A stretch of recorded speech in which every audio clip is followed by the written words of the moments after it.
Satu unit mobil jenis Ayla bernopol BG1603OO warna kuning tertabrak kereta api pengangkut batu bara dari arah Lahat menuju Palembang. Kejadian tersebut beredar di jejaring sosial dan detik-detik kejadian terekam CCTV rumah warga. Dari informasi awal yang didapat, peristiwa terjadi sekitar pukul 6.30 pagi, di mana saat itu satu unit mobil Daihatsu Ayla warna kuning akan menyeberang rel kereta api.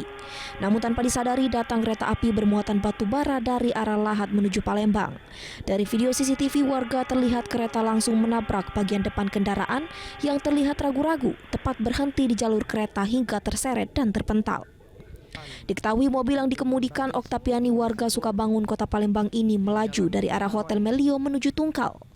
Setiba di lokasi, korban tidak memperhatikan kereta karena pintu perlintasan yang tidak berfungsi meski ada petugas jaga. Akhirnya mobil korban remuk dan korban yang terluka pada bagian kaki langsung dilarikan ke rumah sakit oleh petugas dan warga sekitar. Hingga saat ini keterangan resmi dari pihak yang berkompeten terkait kejadian belum bisa didapat. Sementara kendaraan korban di lokasi sudah ditutup menggunakan terpal. Dari Muara Enim, Edwin Satria, iNews melaporkan.